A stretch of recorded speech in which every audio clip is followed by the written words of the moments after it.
My next question today, within the context of Belarus, just before the independence declaration, I want to ask Andrei. You were studying the perestroika period, also of those people who were for the Soviet state regime and so on. So can we say that in this context, Belarus was the most pro-Soviet among these republics? And Aliaksei said, we remember, and that Belarus leadership was the most conservative part of the leaders of all Soviet republics in this region. And were these leaders ready for the independence in 1991? Yeah, thank you. In the last years, really, has been researching a lot in terms of materials of late 80s and beginning of 90s, in terms of research of pro-Soviet organizations and also political history of all Western Soviet republics generally. So, two things were very interesting lately, that's pandemic and the political crisis. And I believe that I will soon publish a book about that. And surely there were these republics who were very different. Well, they were like, friendly Soviet Social Republic and so on. However, the societies were very different. The political situation was very different. But perhaps I will start from the metaphor about the Belarus that is used by our ideologists to make it positive. Belarus, of course, was not the Vendée, as we call it. Публицистики и прочее. Вот. Но Беларусь не была Vendée в том смысле, что in terms that Vendée was actually fighting against the revolution. Реалисты, да, то есть это вот тот, кто боролся, в общем-то, за when they were just fighting for the monarchy in France and so on. But Belarus was not fighting for anything. It was just sitting quietly, and they couldn't understand what that was about. So there was no active position of the leadership of the country. Беларусь не была готова, ну да. And that Belarus was not ready for that? Yes, I believe so. Why? There were many factors. There were many factors. Of course, I believe it is proven that if we take the elections of 1990 to the Supreme Soviet, the elections were in all of the Soviet Union, and they fixed the political situation in each of the region, in each of the Soviet Republic, in the Baltic states. So, of course, the majority was taken by the national fronts and the supporting organizations. For example, the Communist Party of Lithuania was already for the independence. The communist parties in Latvia and Estonia was split in half in terms of the nationalities. And in Ukraine, for instance, the majority was pro-Soviet, more than 52%, was for the Soviet cause, and 25% were for the independence of Ukraine. So 52 versus 25%. In Belarus, the Belarus National Front got about only 8%, 60-70% in the Baltic states, 25% in Ukraine, and only 8% in Belarus. Well, it's difficult to put the borderline between them because some didn't identify very clearly themselves. But roughly 2/3 were against independence. So that's, very contrary to what was in the Baltic states and similar to what was in Ukraine and Moldova. That's why Belarus, of course, was very late with that. So the reasons were many. I will not describe all of them. I'd like to mention two of them.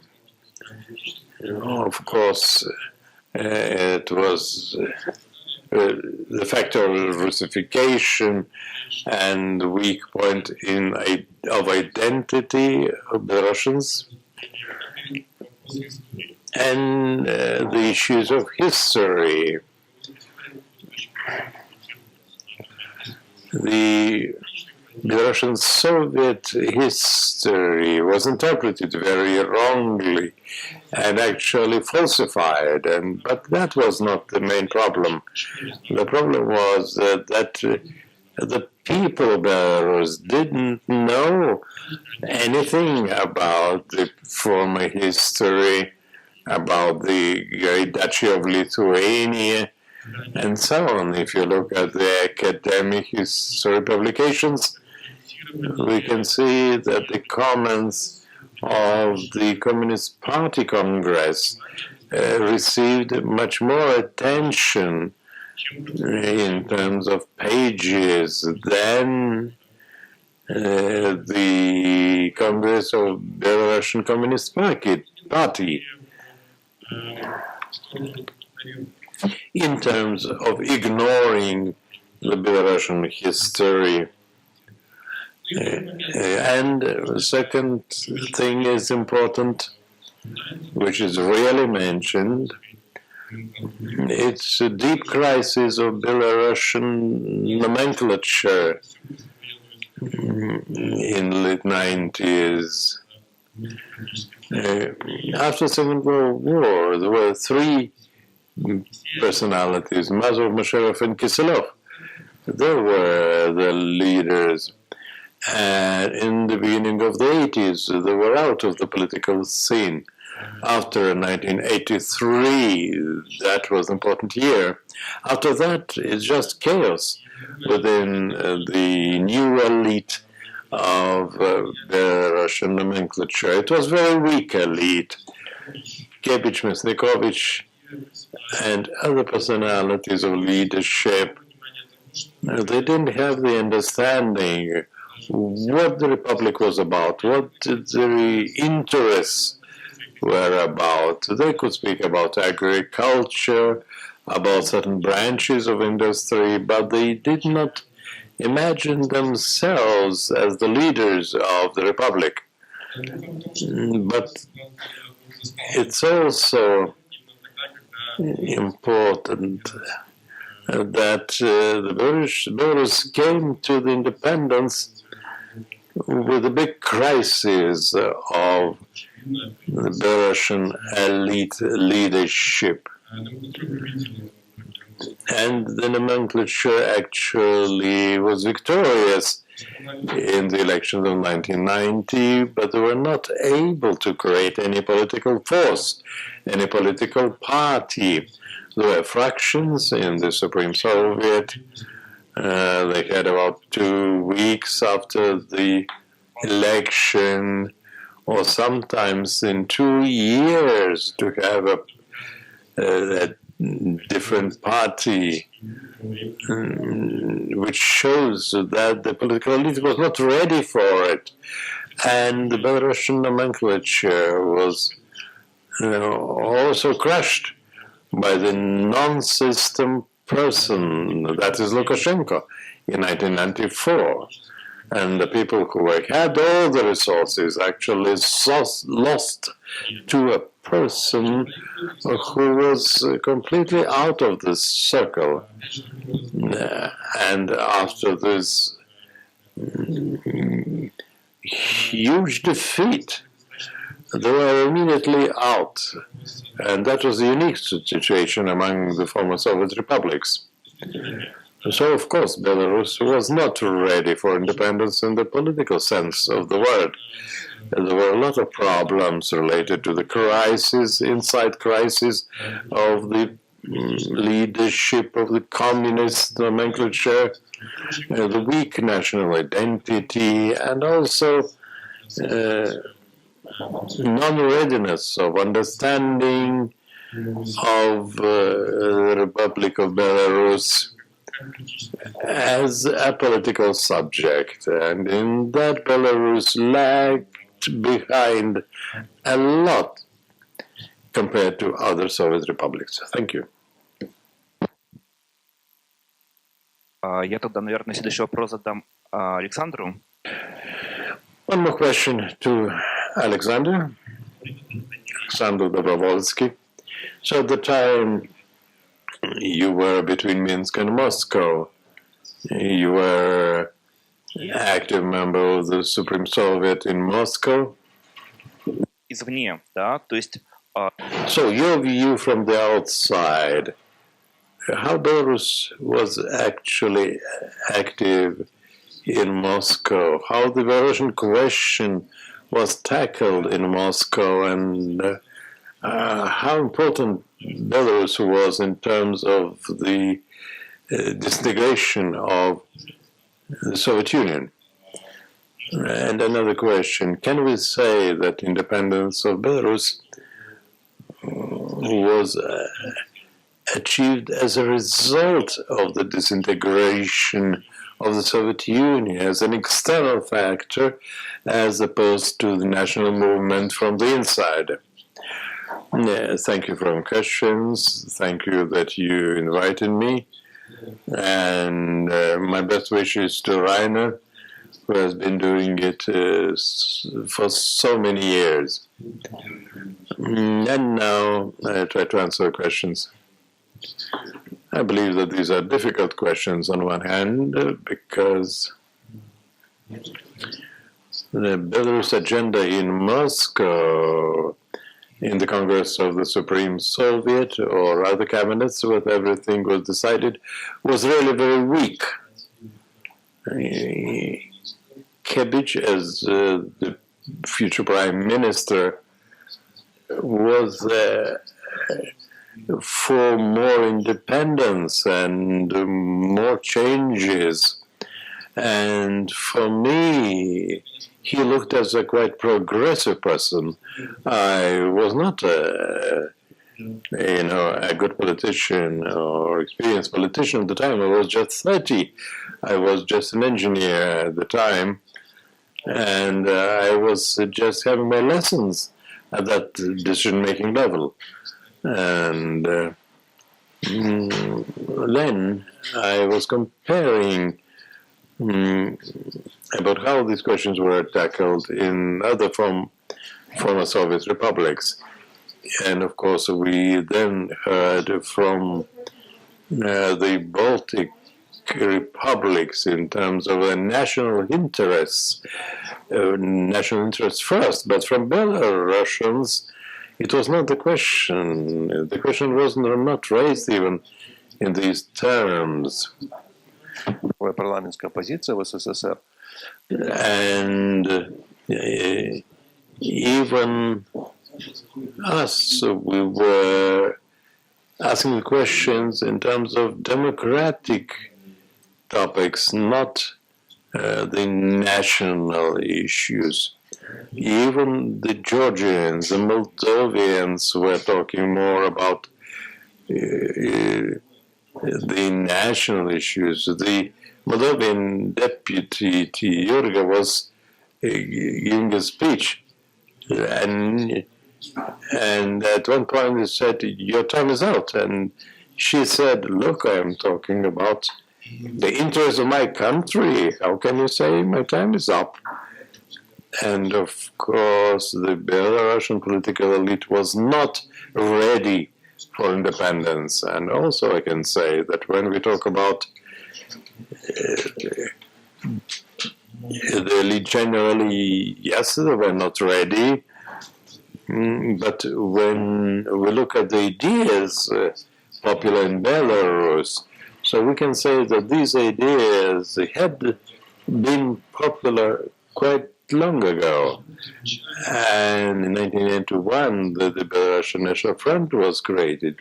They were already voiced, and that was important as the democratic approach did not have the idea of independence. And at that point, these ideas were integrated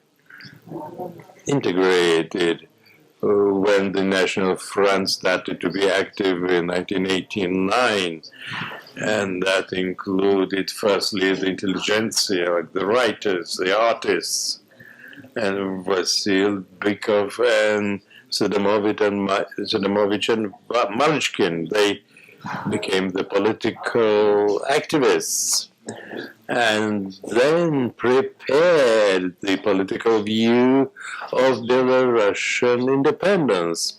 So the Belarus was not ready, yes, but not 100%. Say Sokolov and Demente actually were people of quite low intellect level, and they didn't have much responsibility for the future of their country.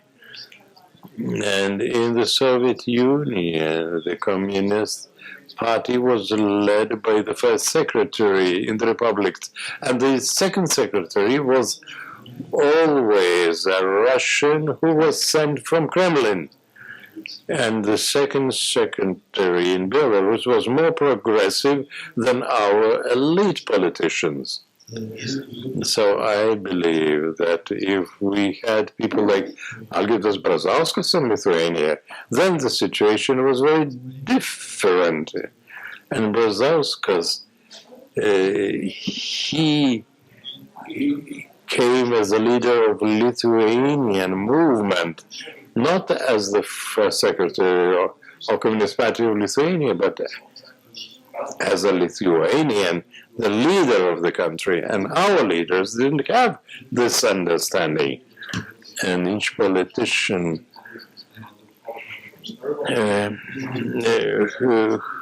now I will stick to your question whether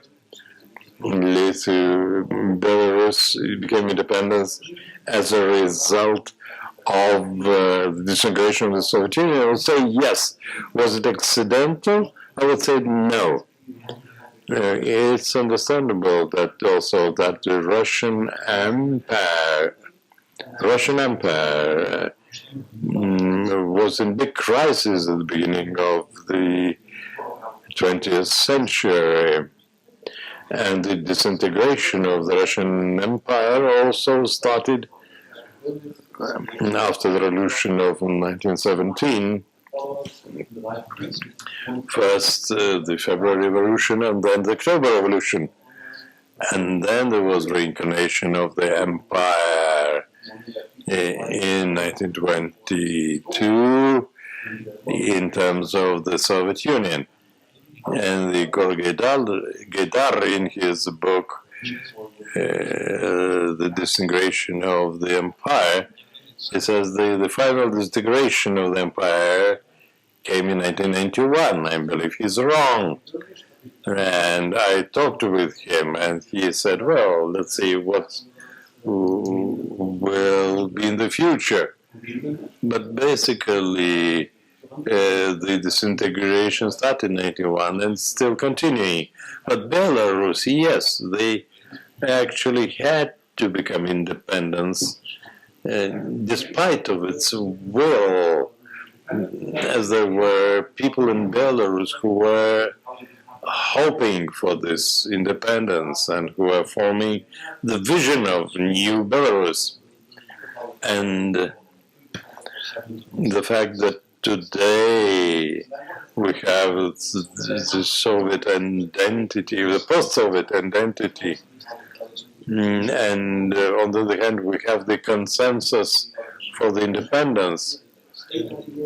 And this is thanks to what our other people historically were thinking about the independence of Belarus, and they thought that Belarusians had to have their independence anyway.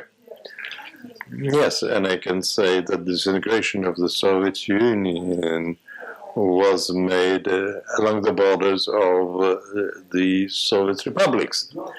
And Belarus was also independent within the borders of the Soviet Socialist Republic.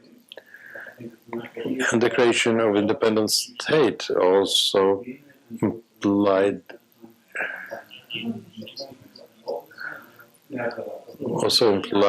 the opportunity to change the foreign policy and geopolitical orientation, not only for Belarus, but for other people also. We can see that Lithuania took this opportunity and became the member of the EU and NATO. Had Belarus this opportunity to become a European country, and how can we assess the achievements of external policy of Belarus? Скажу чуть-чуть о людях, потому что мне вот пришла мысль. So I will start to answer this question about the people also who were like that.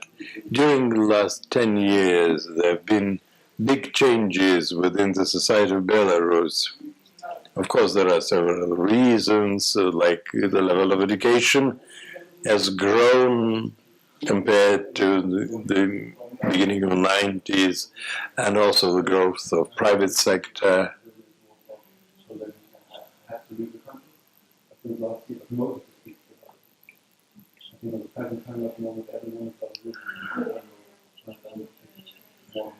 This is the growth of private sector, that's the middle class.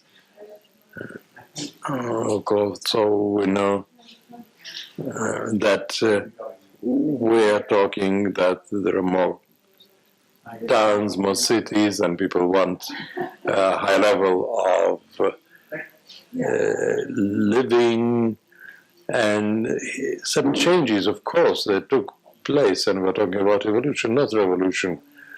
You just like the word better. And when we talk about our achievements, perhaps it's a good day today to discuss it, because yesterday, as we know, the Russian media wrote that Lukashenko actually invited himself to visit the Crimea. And in fact, there was a comment that he recognized that the Crimea was a part of Russia. Well, it was, of course, a certain move going closer to the Kremlin. And, of course, if we talk of the regime in Minsk, we can say this is loss of reputation of independence country. And another event that happened yesterday, that's the roadmap. You remember that the Kremlin told Lukashenko, just sign it first and then we'll do economic integration. And Lukashenko eventually was trying to avoid this question from 2014, and we can see that these roadmaps became very important. He signed the papers. I cannot say that we immediately became dependent politically on Russia, but we are on this road in terms that if there are any changes, the Belarus should not go too far away from Russia if Lukashenko one day is out or anything happens to him. So when we talk about our achievements, unfortunately, the Russian vector here is very negative, and this is not accidental. Of course, we can see that these actions are directed of certain loss of the position and sovereignty and independence. So now the Western vector. Well, the example of integration, of course, is the Western Partnership Program, and Belarus has participated much less than other countries like Azerbaijan, Moldova, Ukraine, Armenia, and other countries. However, certain projects were realized in Belarus as well. So we have received certain technical support, especially the projects in infrastructure. So in that respect, everything depended on the mood in Minsk, because our relationship with the Western Europe, and Pompeo was visiting us, and Sikorsky and other top people. So in fact, there was no breakthrough in that respect. And Lukashenko today is saying that, look, Belarus is rejecting the Western partnership, but it has not been participating actively in it. So here, unfortunately, the situation is worsening in terms of achievements, and there is nothing to boast about in this respect. And again, coming back to the people has become a political subject, and I believe that despite Lukashenko leading us to a different direction, the people actually see the reason in integration into the democratic world, and this is very important, and not what the top leader in Belarus is doing. I just want to add that Lukashenko is not like an evil genius. He was also oriented towards the situation and certain political independence at the time, right? So, next question. I'm giving this question to everyone. Let's go back to 1994. During the first presidential election, Lukashenko was elected, and everybody knows that. But I would like to pay your attention to the fact that similar processes in 1993, 94, 95, where the similar processes were in other countries, ex-communist, non-democrats, non-freedom fighters, but those who in the beginning of the 90s were accumulating the capital, the assets. Also in Lithuania, Brazauskas came to the power. In Ukraine, Kuchma. In Poland, Kwasniewski, and so on. So these were the people who were the elite before. And so this post-Renaissance happened everywhere. And these people, they were speaking about the market economy, European integration. And here we see that it is very different from Belarus. Why? in the context of this coming back, Belarus still couldn't keep up on this wave and didn't follow the other countries of Central Eastern Europe.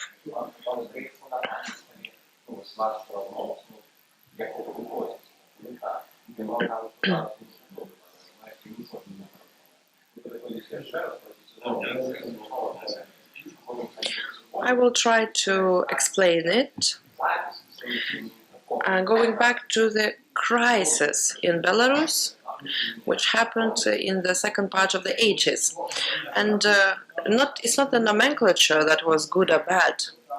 The problem is that perestroika matched in time with this crisis and this great, I'm now speaking of course about state leaders that were defining the politics for decades, and this chaos and crisis, together with perestroika, together with the 90s as the declaration of sovereignty, the independence, all of this just matched together.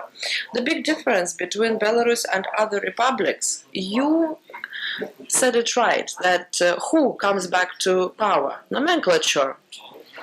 And it's not that non-systemic person comes to power in Belarus. Systemic person, this is a vice versa process, right? So those who had political experience, some assets as a result of this transformation, they get the support. And this is what happened also in Lithuania. It happened in Ukraine at that time. In Moldova, it's a little bit different story, and we can speak about Voronin and his elections a bit later. And was very popular politician for quite a long time. Speaking about Estonia and Latvia, all the elite was related to communist nomenclature, and then again, national movements, they did exist. But they did not relate themselves to the Communist Party, for example, the independent movement in Estonia. But this was periphery. This was just still, it wasn't that prominent. They were not related to Communist Party. And this, what Alexander has mentioned is that when we are talking about that there were a lot of people in Belarus, a lot of citizens who wanted independence in the 80s, beginning of 90s, that's right. But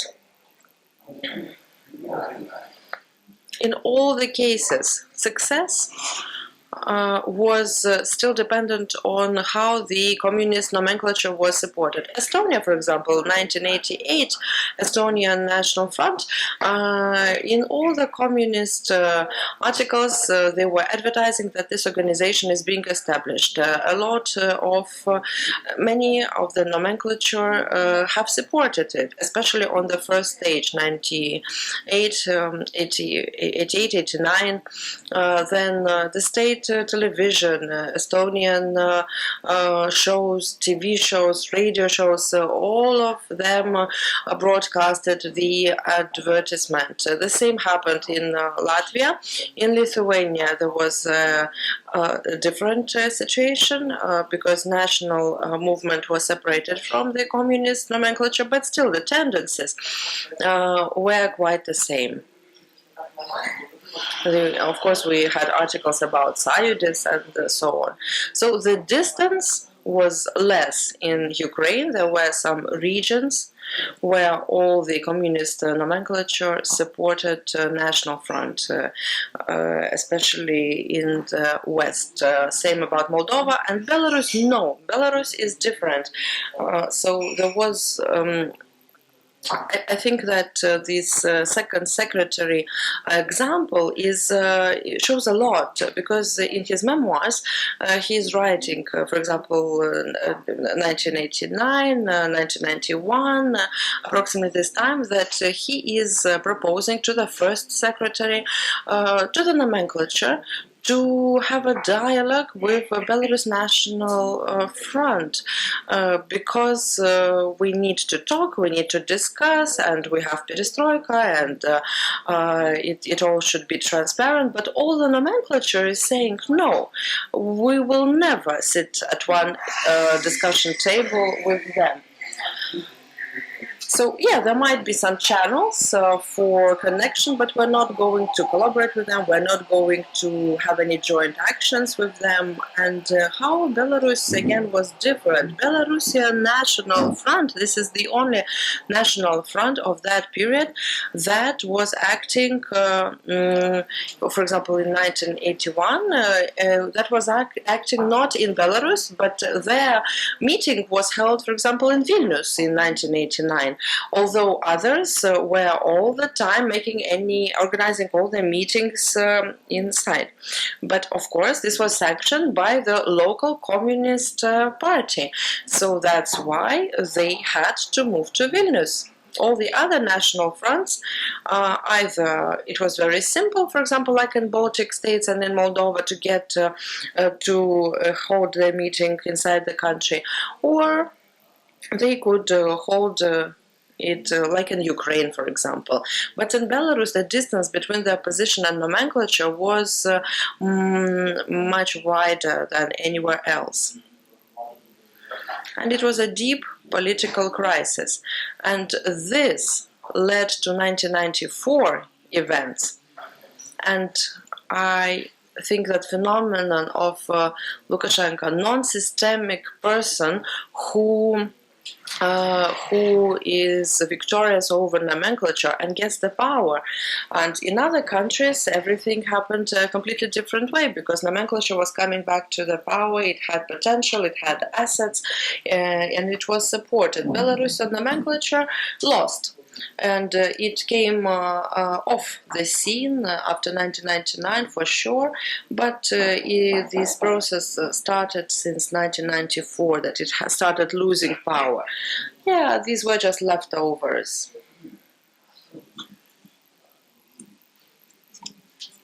I think Andrei has offered us a very interesting analysis.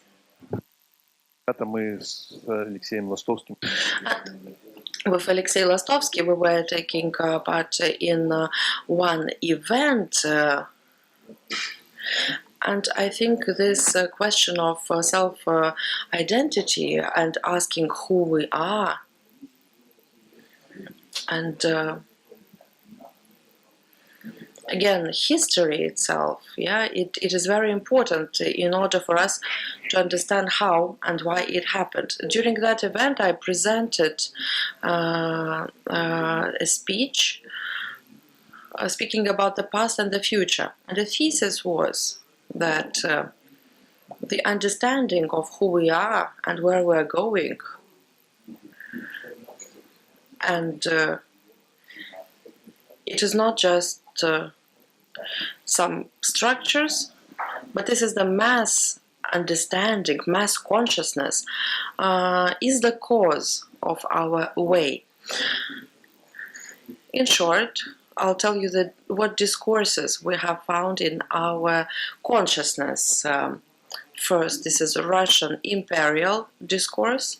So this means that we need to be linked with Russia.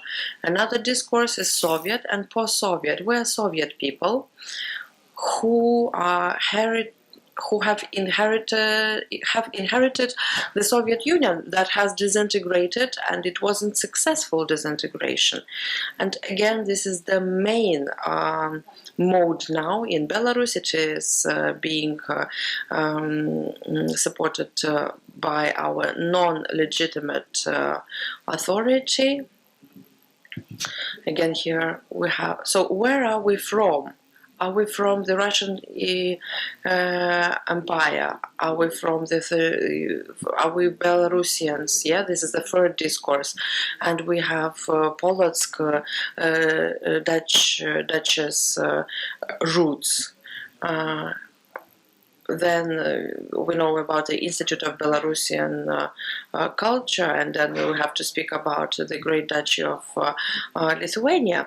And next, we also can say that we as a nation have been living in different discourses, and we shouldn't be thinking about how we are different from others, but we just need to to understand how we are going to move forward.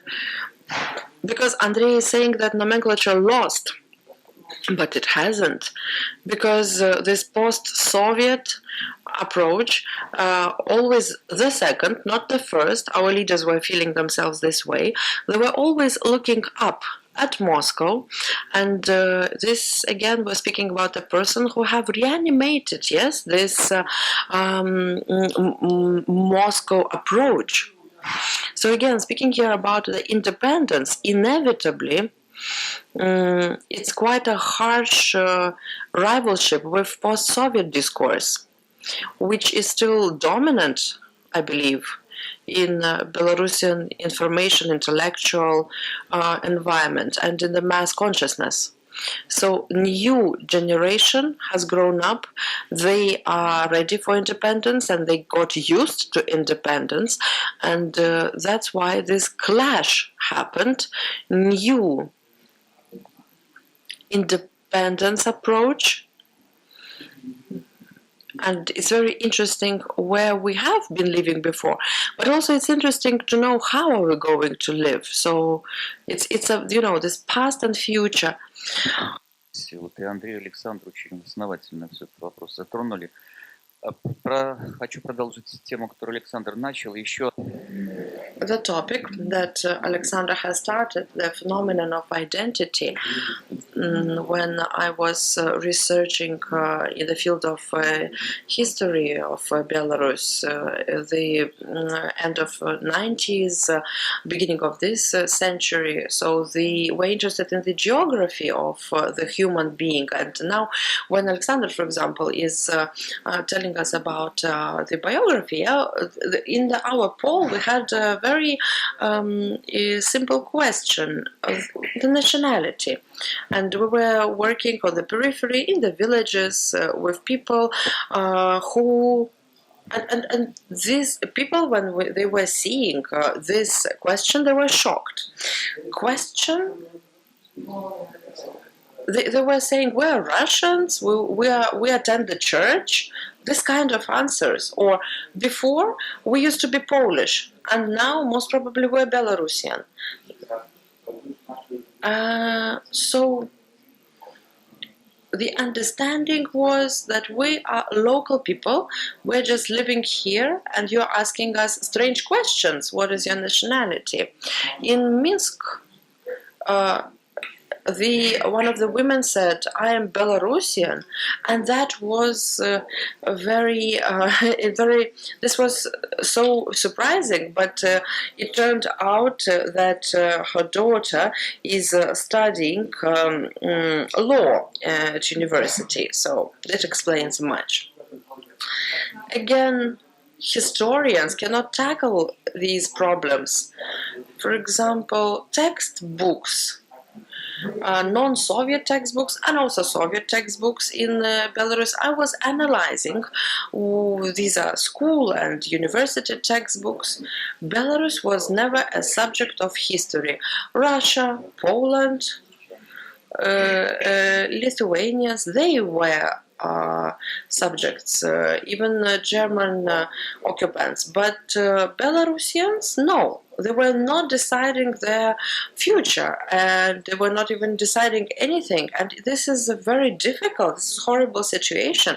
It's difficult to write a story and to analyze history if you understand this subjectification. And we understand that we are such a good country, all around us are enemies. He's the enemy, she's the enemy, and I have nothing to do with it. But when you start analyzing the history, we start understanding that there was some kind of occupation. Somebody shared with occupants the authority, the power on certain territories. Somebody somebody could even be suspected in treason. How can we speak about it? We're so tolerant, we're so good, we're trying so hard to be good, and everybody around us, we're bad. This is also an interesting moment, which is not maybe very openly felt, but I remember in the 1990s and later, the dominant approach was, what can we do? What can be done? We don't have anything. We don't have any resources. We cannot change anything. We only have to join with somebody and in joint action do it. And in 1994, of course, this was revenge. Of course, Andrei is right. This was non-systemic nomenclature. Lukashenko is different. And there was no vision to the future. There was turning back to the past. There was no plan of what's going to happen next. Historians were all the time joking that maybe the Soviet Union can be revived, and this false Dmitry, the third false Dmitry who is trying to savor the empire, for example, could emerge again. This is what historians were saying. I'm not a historian, so I do not have that many fantastic stories, but I want to add my insights to what Alexander has mentioned on who we are and on those 5 items that were enumerated by Alexander. Also, I think this separation of the last year was very valuable. And who are Belarusians? For most of the people, it's values. It means values that we have. I don't want to go back to history because I'm not that good in history as my colleagues who have gathered here, but let's speak about future, about values, because values are very important for our future. We will need to somehow, not taking into account this polarization, but still we need to live with these people in future, and we need to find a common ground to somehow reach the compromise, because this is quite a huge problem, and the analysis of what has happened before maybe will help us to compromise with people whose values are different, but they're also Belarusians. I think Andrei wants to add something. I would like to react. One moment only. If nomenclature has won or lost, it has lost on a political ground. And I'm not sure if they were moved by values and they believed so much in the Soviet Union. These were the same politicians as in Uzbekistan, Kazakhstan, Moldova, who in 1985 were pro-Lenin, pro-Soviet Union, and Brazauskas in 1988 on strikes, he was also talking about the big role of Lenin for Lithuanian nation, but they all shifted because the situation has changed and they understood what is happening, they understood disintegration is happening, and they understood that their authority and their power depends on how they initiate and organize their state. But in Belarus it didn't happen. Belarus didn't manage to do it. Belarus was just not ready politically to for such kind of solutions. But there is another moment about identity that I would like to point out. This is Soviet identity. We have inherited it, and this vision became dominant in Belarus nowadays. But I don't think that it's very prominent now. I think it's passing away. This period was prolonged, of course, when Belarus was Soviet. But again, they lost because there was only emotion and memory of how good it was.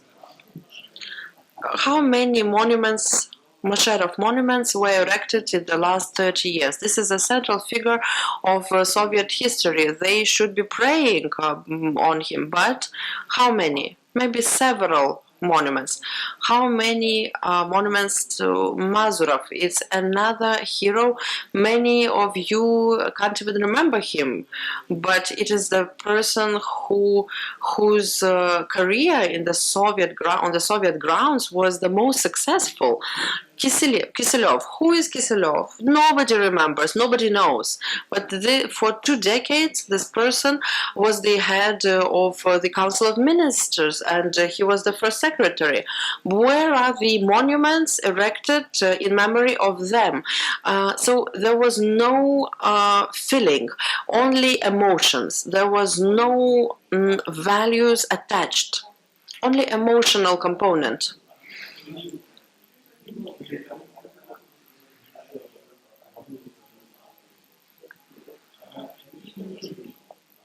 Yeah, so the work hasn't been done. And now, if we take this Soviet approach, what is behind it? It's empty. New politicians coming to the political ground, they don't have this emotional relationship to anything Soviet.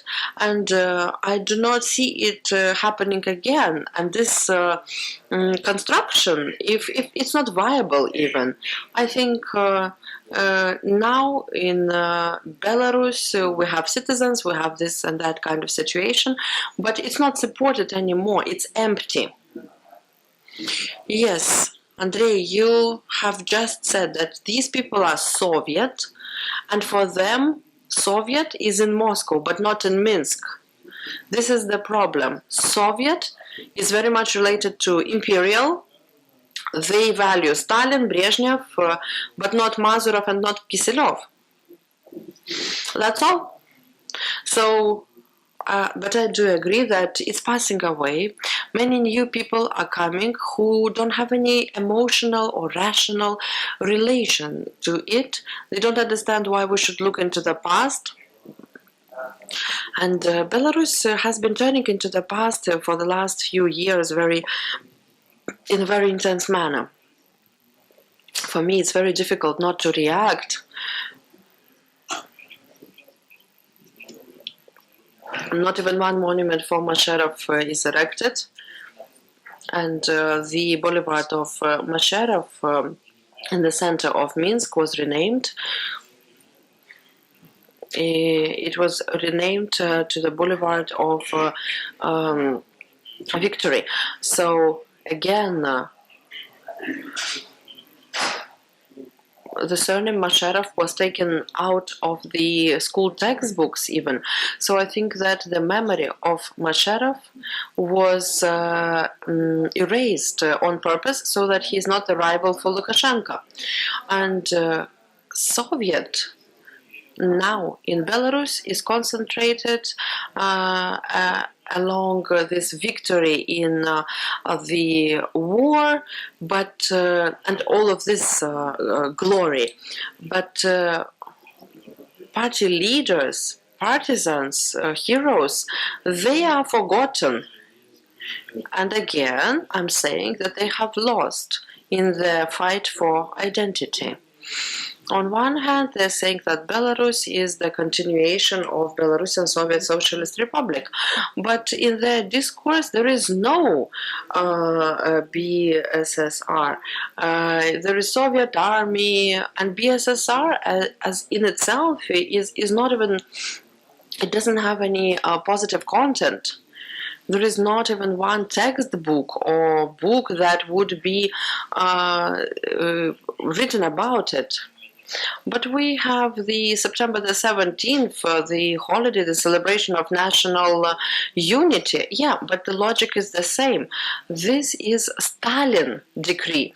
So Stalin that has been taken, the decision that has been taken, has been made by Stalin in Minsk. So this holiday is related to that somebody did something good to Belarus, but the Soviet army came to Western Belarus, and at that moment, the Belarusian army, there was not even such notion. So they sort of want it, but they can't do it because in the history of BSSR, they could have found another date that would have been related to BSSR story more, not to the external policy of Soviet Union. I think that we have spoken. Now the third panel shouldn't happen at all. It's no need because we have discussed it also. So I would like to first cover our topic, and let's speak about the disintegration of the Soviet Union, and I hope that the answers will be short.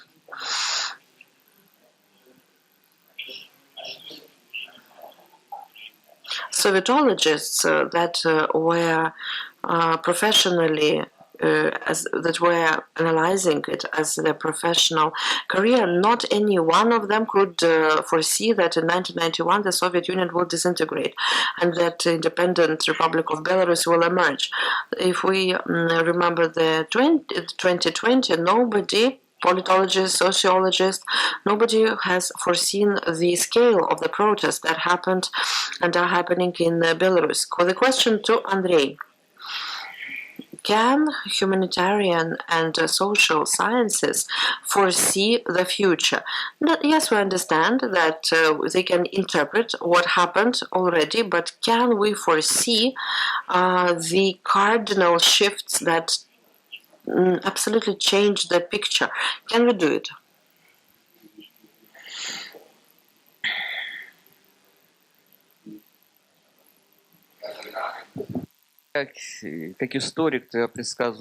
As a historian, I foresee the past, not the future. Speaking about this situation seriously, I don't know what to say.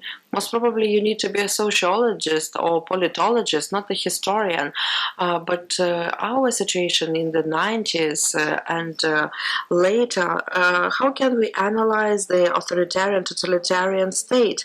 This is a specificity of that state. You think in one way, you act in another way. And how to really analyze it, how to research this, what should be the level of sociology, and how to analyze it. But the Western sociology is a very high level and good quality, and the mechanisms of Western society. I don't know if it could work for Belarusian society, for the research of Belarusian society. It works in the Western world. It doesn't work here. It doesn't give the results. So, and it's very difficult. Also, independent historical result, of course, Belarusians are partisans, partisan nation, and they are sometimes hiding even from themselves. And suddenly they show themselves. Partisan nation, I think, is a very important symbol in Belarus.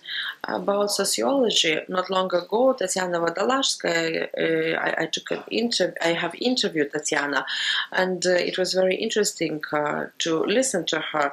And now we are going through the process of social humanitarian science death. Social humanitarian sciences cannot develop, cannot live. They are part of the social discourse, and they can only exist, but they cannot thrive. And yes, you can, the science cannot. The science cannot only concentrate on some geniuses who live and work outside Belarus.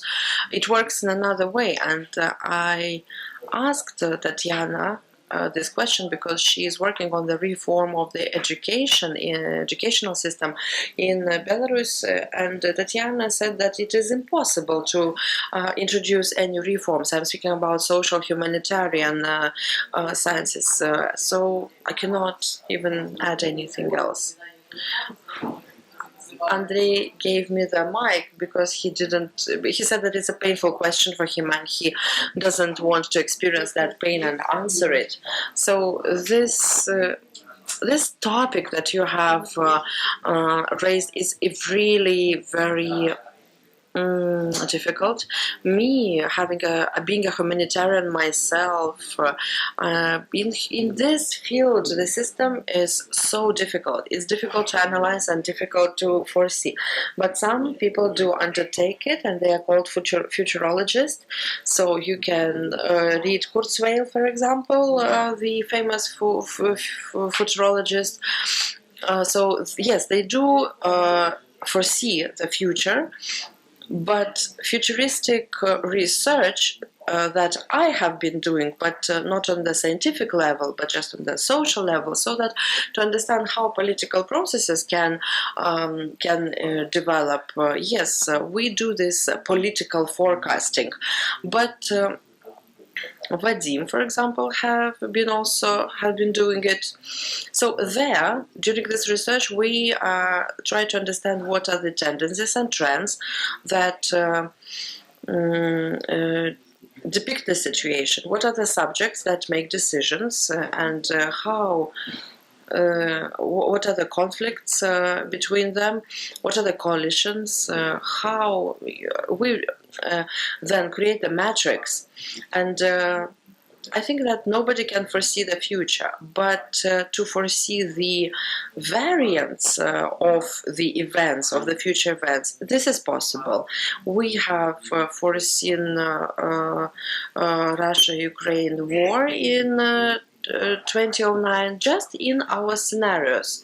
Kadyrov in Chechnya, that we also have foreseen, but this is non-scientific. You need to understand that. But some of the insights, yes, they were possible. As for the Soviet Union disintegration, 1991, could somebody foresee that? Yes, there were such people. Petr Schweitzer, his book Victory, you can read it, and it's not scientific, but there are a lot of facts presented where he foresees how these actions could influence, and he was showing who planned what. Richard Pipes, I read Richard Pipes, his book on reminiscence, and not long ago I've read it, and there he also is speaking, he was working in Harvard, and in Harvard nobody believed in what he was saying, but he and other people were foreseeing and forecasting the disintegration of the Soviet Union. But me, for example, when I was looking at, when I saw the miners strikes, and when I saw that they were not paid salaries, I understood that crisis is on its way, and most probably something will happen.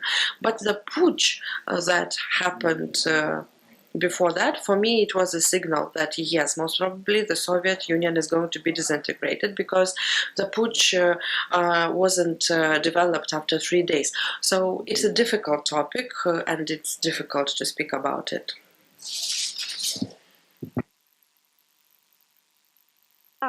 Если говорить о 20-м... And speaking about 2020, most probably 2017 is very important, where we had mass protests about this tax. And most probably this was a sign that people first were waiting for something. They were saying that Lukashenko is going is not going to introduce this tax. But when Lukashenko did it, and they understood that there is nothing good that they can expect from Lukashenko.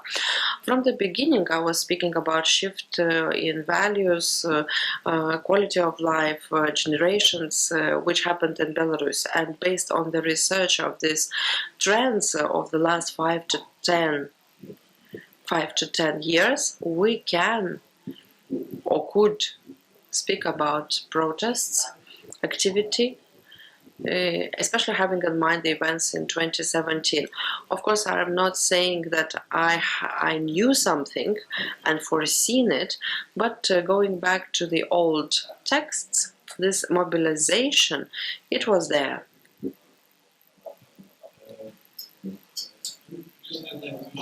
I think I know exactly the answer to the question, and for me it's not painful at all, because if social political sciences are able to foresee and forecast the events, it's a very bad situation. The society will stop developing. If Western sociologists have forecasted Soviet Union disintegration in 1989 or in 1991, it wouldn't have disintegrated, because the disintegration was based on the fact that nobody believed that it will disintegrate. So for me, only one, for example, I will give you one example from the discussions on the future of Soviet Union and so on. The Moscow political elite, Yeltsin, for example, and other players, they were ready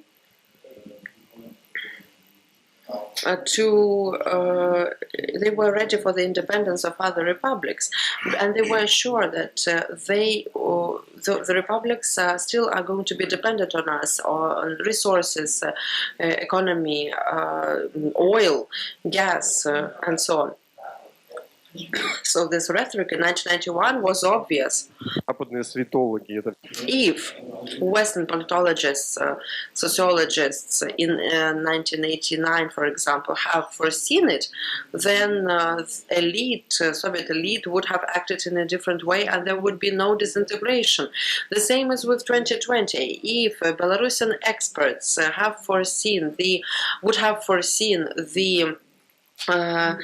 protest of or the events of 2020 in Belarus, they wouldn't have happened, or they would have happened in a different format. Of course, they can forecast some part of the processes or some events, but there is always something that is just not possible. And some of the events happen to the worse, to the better. I don't see any problem in it. Social sciences, they make society more stable, balanced, and they prevent conflicts, smoothen some of those rough areas, and this means development and sustainability. Of course, they cannot solve all the problems, and we do not need all the problems to be solved. But, for example, social polls. Of course, social polls let us solve many social problems, and the beginning of 20th century, there was a discourse on there was no mechanism of understanding what people want, and usually it was always like a spontaneous change, spontaneous alteration, non-regulated process. Now we understand we can regulate these processes by sociology, sociological polls, so that we understand what tendencies are there, but that doesn't mean that we can fully steer it. Thank you. In the beginning of the 21st century, physicists had a theory or hypothesis that if we had known where all the particles are and what speed they move at, we could foresee the future. Then quantum mechanics emerged, and everybody understood that to foresee the future or to predict the future in the material world and not in the human society is just impossible. And it is impossible also in the society among humans. But I want to add something to what Andrei has mentioned. Of course, George Soros, in his book, The Alchemy of Finances, is saying that reality is developing in a complex manner. If the dollar if, for example, the currency, some currency, let's say dollar, has to change tomorrow, it will change. But if we know about it today that it's going to change, then it's not going to happen. So again, we develop in the way how we understand ourselves, how we identify ourselves, and this forms our reality. And of course, it has happened. We need to just take it into consideration, all these processes. Thank you. I think we had a fruitful discussion, but the audience can still give us questions, maybe one or two. Konrad Adenauer, Berlin. У меня на самом деле очень короткий вопрос. Very short question that I cannot understand. Belarusian Independence Day, when should it be celebrated? I know that you had several dates and the 3rd of July was picked. I would like to know, is it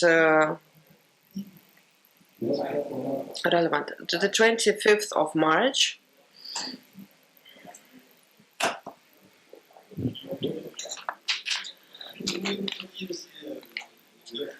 All of us are representing the spectrum. So for us, of course, it's the 25th of March. And we understand that the 3rd of July is not related to the statehood and independence at all. Vadim, you had a question. Vadim Mazheyko, Belarusian Institute for Strategic Studies, BISS analyst. So the 25th of March is the Day of Republic, but is it the day of the independence? My question is for Andrei. I think that you have told us why nomenclature of BSSR couldn't do the same as the nomenclature in other European republics, but this a paradox that the new nomenclature that won didn't do anything, just copied.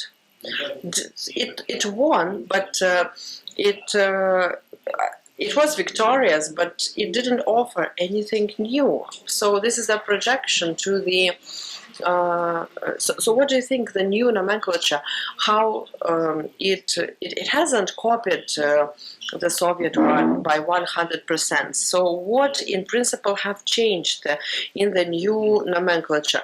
We need a lecture here. And I don't know, for few hours most probably. First of all, there was a personal regime. Some party came into power. Таких категориях. Проблема заключалась в том, что пришел один человек. Пришел человек, который... One person came into power. He had no political ideas. There are dictators or authoritarian leaders who have some political ideas, but he just took all the institutes that were before him. For example, before him there was no party of authority. It is an interesting phenomenon how no party of authority was established. They were everywhere. And Lukashenko didn't create it too, and we still don't have it. So in fact, the idea wasn't there. But in a situational manner, the institutes were changing. There was no plan. For example, the time came for the economic reform, and this economic reform was initiated. But what has changed? A lot has changed. I cannot actually answer this question in 3 minutes. But this was all changing.